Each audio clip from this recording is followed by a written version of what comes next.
Hey everyone, welcome back to my YouTube channel. Today what we're going to be doing is a little self project that I've been thinking of. It's just basically printing and sealing up with a protective sealant, just to kind of mimic a postcard of some artwork. I printed out a couple of things that I found on either Instagram, Pinterest, or Google. Ideally, I would prefer to be buying from directly the artist, but unfortunately, I'm on a budget, the holidays are coming around, so I was just like, okay, you know what, I might as well do it at home. I have the supplies, it's okay. So, yeah, I'm gonna start right into it now. Okay, so first thing I want to do is trim everything. I ended up getting a layout from an app that it's free. It did come with a blue border. I should have taken that off, but it's okay. And then I wish they didn't do that, but it is what it is. So I'm just going to trim everything where it is, and then after that, I'm going to seal it up by rolling it with this. And then basically, that's really it. Okay, so we're now just going to start using the tools that I have here: X-Acto knife, a rolling pin, a ruler, and then the sticker clear paper, and of course a pair of scissors. Here you could see me using the ruler. The ones that I really like are the ones with that little handle. As you could see, that red part, that really helps you get a nice grip for when you're using your X-Acto knife or just whatever you need the ruler for, marking and measuring. The X-Acto knife I have is just a traditional one that retracts and everything, so it works pretty nicely. And then as well as making sure that I have nice straight lines, I have to put a lot of pressure down. I have a cutting mat right underneath. It's old, so the ones I really like are the self-healing. Those are pretty good usage that I've been experiencing. Definitely recommend those. You can find those anywhere like Michael's or Hobby Lobby. Even Target has a few by Cricut brand.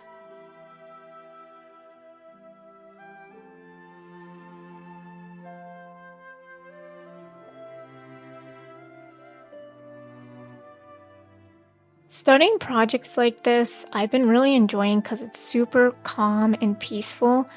It's not stressful. A majority of the time, it's supplies that I have already with me, and I don't really have to go out and get anything to be able to continue these projects.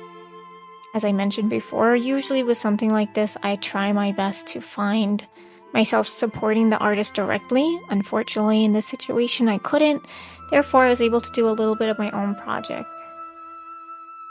And that way, I'm able to have a bit of the freedom of having that artistic layout in my office space. I put it on the wall, a little collage, and then that way I have something pretty to look at.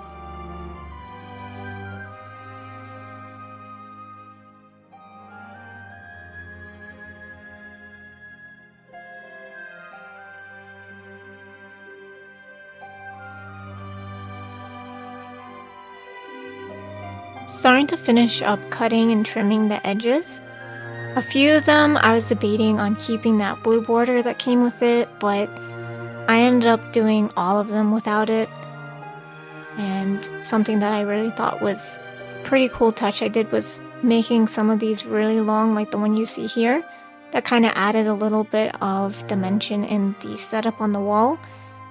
And of course, as you could tell, there's a color palette here, the blues, and a little bit of purple and pink, but ideally it's all blue.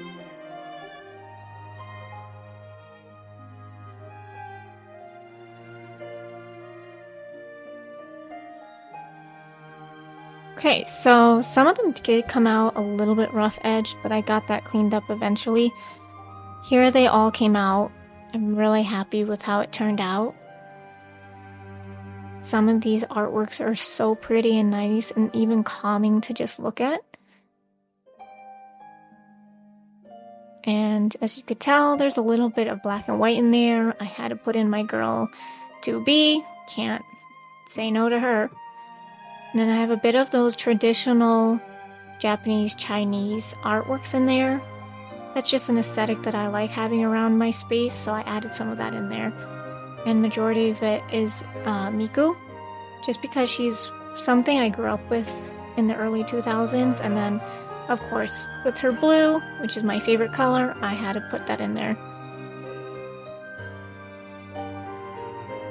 Something I did really enjoy doing this was just the searching of what parts I was going to be putting up on my wall. I like knowing that I could change these up anytime I want. Sometimes people's aesthetics change up, so that's something that I really enjoyed doing because this took like a really short amount of time, and it's actually very affordable to get the supplies. It's really just paper and ink, an X-Acto knife and ruler, and then of the paper here that you see that I'm going to be putting on. I was just measuring it out here. I actually had some leftovers. These are kind of like the scrap parts, the part that I'm using of the sticker paper or the sealed paper. I forget the name of it, but I use it to make my stickers as well. But I have some scrap parts that I used for the measurements of other projects I was working on when I was making stickers. So I held on to those just because I knew in the future I'd be able to reuse that. And of course here you could see me trimming up the ends of the sticky plastic and making it look clean and nice, so that way it is protected from any dust or even some water that ends up going onto it. Whatever happens, it's protected. The end result came out so nicely. It came out uniformed and clean, which is what I was looking for. Thank you for watching my YouTube video. I hope this inspired you to do a project of your own, and I'll see you later.